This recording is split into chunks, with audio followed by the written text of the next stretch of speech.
हर हर महादेव, जय श्री राधा दी मेरे beautiful divine's. आप सभी लोग कैसे हैं? बहुत बहुत स्वागत करती हूँ आज की रिलेशनशिप रीडिंग में आप सभी लोगों का।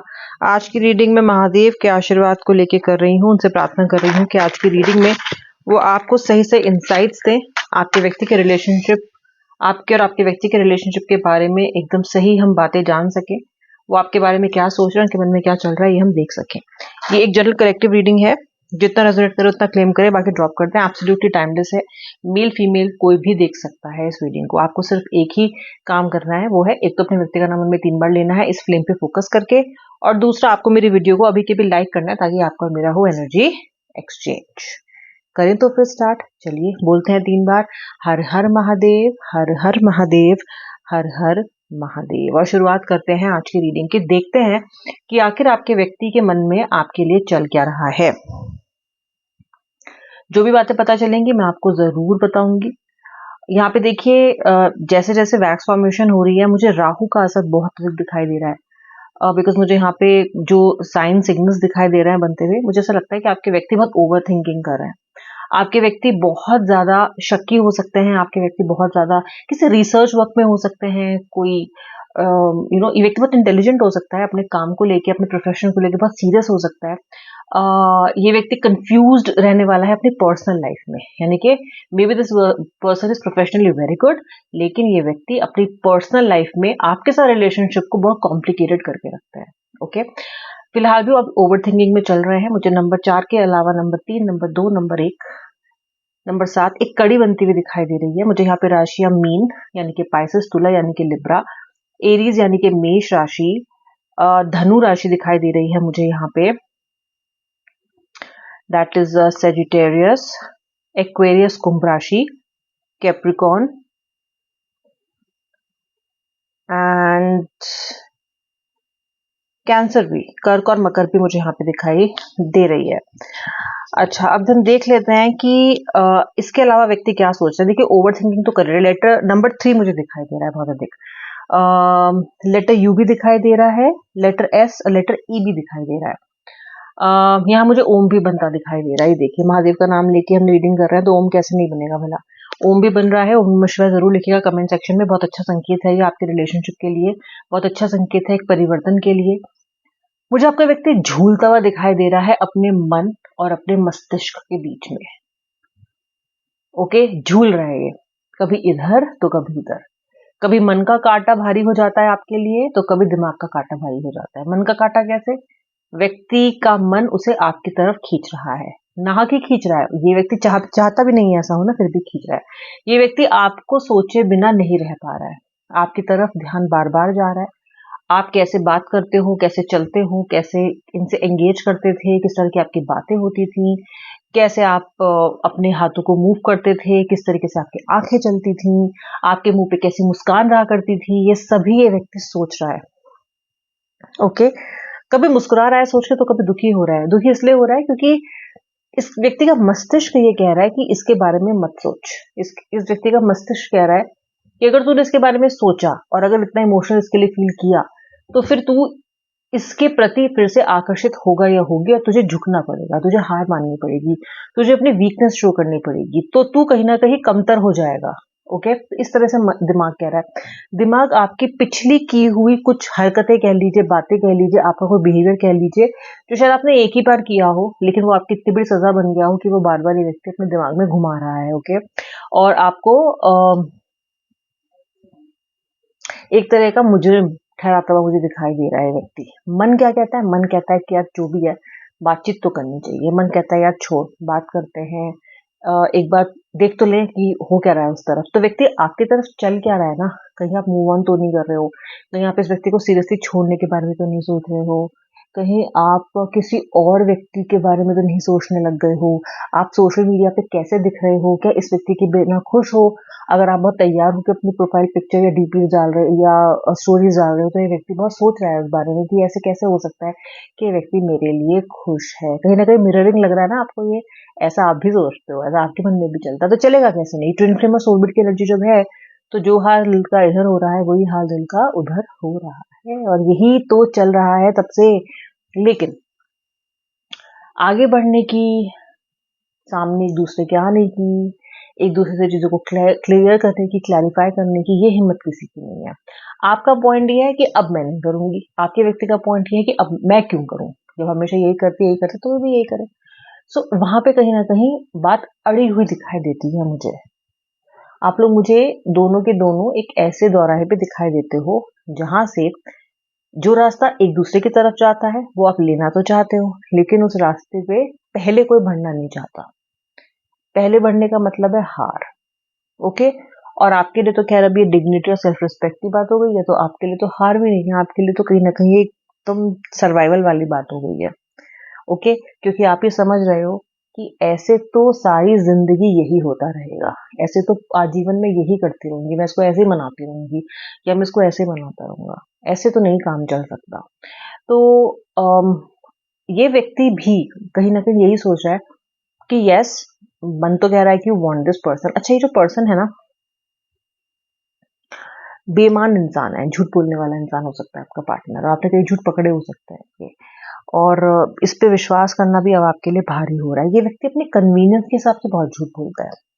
तो अगर इस पर्सन को लगता है कि ये झूठ बोल के किसी स्थिति से आराम से बच सकता है, मुझे 7 ऑफ सोल्स जैसी एनर्जी दिखाई दे रही है। तो ये व्यक्ति, अगर इसको लगता है कि ये झूठ बोल के बच सकता है, तो ये झूठ बोलता है बहुत आराम से, एफर्टलेसली झूठ बोल देता है। और कई बार तो आपके मुंह पे ऐसा झूठ बोलता है कि आपको पता है कि झूठ बोल रहा है, लेकिन फिर भी आप उसको क्वेश्चन नहीं कर पाते हो। तो आपका व्यक्ति ना बहुत ही सफाई से झूठ बोलने वाला इंसान है, और ये नहीं सोचता कि मैं झूठ बोलूंगा तो आगे क्या होगा। इतना ज्यादा कॉन्सिक्वेंसेस का या परिणाम की चिंता आपका व्यक्ति नहीं करता, या आपकी व्यक्ति नहीं करती है। इनका यही हिसाब है कि भाई फिलहाल बचो प्रॉब्लम से, फिलहाल तो इन कन्फ्रंटेशन से बचो, बाद की बाद में देखी जाएगी। अच्छा, आप कैसे हटी हुए हुए उस टाइम पे? आप ऐसे हटी हुए हुए उस टाइम पे कि आप ये चाहते हो कि व्यक्ति आने से पहले बदल के आए, ओके? क्योंकि आप परेशान हो चुके हो, तो आपके लिए ये एक शर्त हो गई है कि तुम पहले बदलो फिर मेरे पास आना। आपका पर्सन क्या सोच रहा है? आपका पर्सन का थॉट प्रोसेस ध्यान से सुनो। आपका व्यक्ति सोच रहा है कि यार रियूनियन पहले हो जाए, बदलना बदलाना बाद में देख लेंगे। पहले रियूनियन दो, पहले से मेरी बात तो मैं कन्विंस कर लूंगा, मैं कन्विंस कर लूंगी अपने हिसाब से। देखिए, पहले बात तो हो। तो आप तो परिवर्तन पर के बाद यूनियन करना चाहते हो, व्यक्ति पहले रियूनियन करना चाहता है, फिर वो देखेगा कि क्या बदलने की ज़रूरत है, कितना बदलने की ज़रूरत है। आपसे बार्गेन करेगा, धनिये मिर्चे वाली बातें होंगी, नेगोशिएशंस होंगी। अगर बदलना पड़ेगा तो बदल जाएंगे, देख लेंगे। मतलब वो इतना कुछ सीरियस होकर नहीं आ रहा बदलने के बारे में, ना ही वो इतना इसका लोड ले रहा है। उसकी फिलहाल सिर्फ एक ही मनोस्थिति है कि जब मेरा मन कह रहा है इस व्यक्ति के पास लौट के आने का, तो मैं जाऊं। तो आप किसी भी तरह के इस शंका में मत रहना कि ओए होए मेरा व्यक्ति तो बदल के आ रहा है मेरे पास, अब इसका मेरे पास मैसेज आ गया है तो अब ये बदल चुका होगा। जी नहीं, ऐसा कुछ नहीं होने वाला, क्योंकि आपका व्यक्ति ऐसा कुछ सोच के नहीं आ रहा है, ठीक है? अगर आप इस व्यक्ति के साथ रियूनियन ये सोच के करोगे कि अब मेरी जिंदगी एकदम आराम से गुजरेगी कि मेरा व्यक्ति तो बदल के आ रहा है, जी नहीं। वो व्यक्ति आएगा, आपसे रियूनियन करेगा, और कहीं ना कहीं फिर से वो उसी स्थिति में जाएगा। हो सकता है कुछ चीजों का ध्यान रखे, क्योंकि वो आपको दोबारा खोना इतनी जल्दी नहीं जाएगा, लेकिन बिल्कुल परिवर्तित होके, बिल्कुल एकदम अलग व्यक्ति बन के तो ये आने नहीं वाला है। और ये आप टाइम एंड अगेन देख चुके हो कि पर्सन आता है और फिर से पहले जैसे हो जाता है। इस बार मुझे लगता है कि कुछ चेंजेस आएंगे, लेकिन जो कोर चेंजेस होते हैं, जो चेंजेस आप चाहते हो उस व्यक्ति में, वो मुझे अभी भी होते हुए दिखाई नहीं दे रहे हैं। तो आपके पास दो यहाँ पे सूरत हाल होंगे, दो आपके पास ये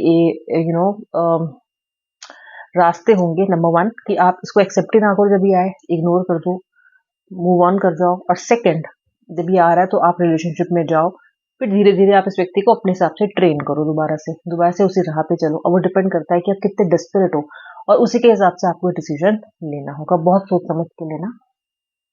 चाहो तो कुछ समय और वेट करो, व्यक्ति को समझाओ कि ऐसे काम नहीं चलेगा, बहुत जल्दी मत झुको, कह दो कि नहीं यार, आप तो मुझे नहीं लगता है कि आप इतना बदले हैं, तो let's take some more time, whatever you want do it. मैं तो आपको सिर्फ बताने की कोशिश कर रही हूँ कि व्यक्ति किस मंशा से आपके पास आएगा।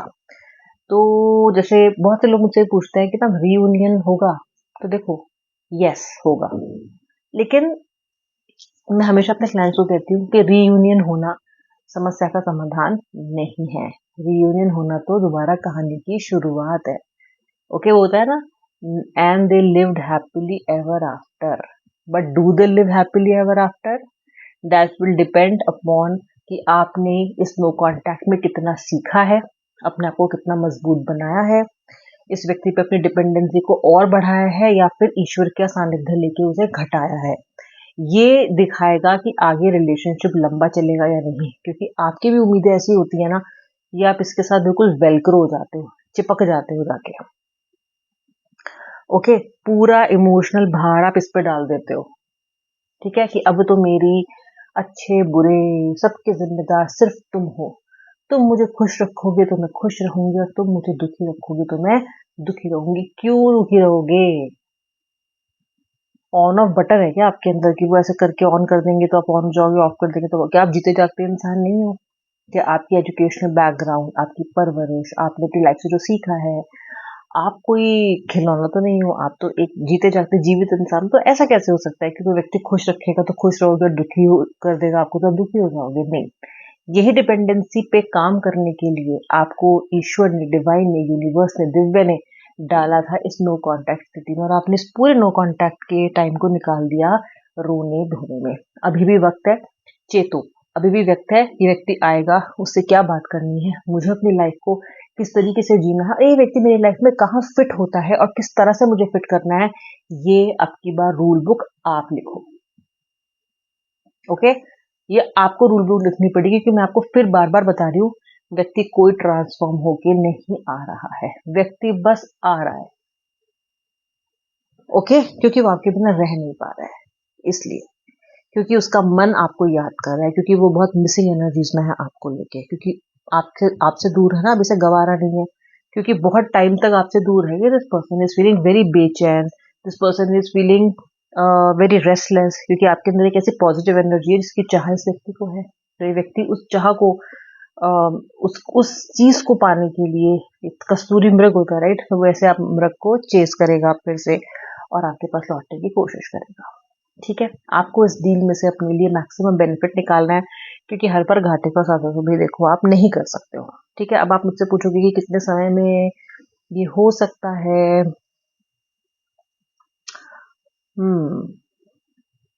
एक फुल मून साइकिल में, यानी कि 1 महीने के अंदर, with in a moon cycle ये चीज होगी।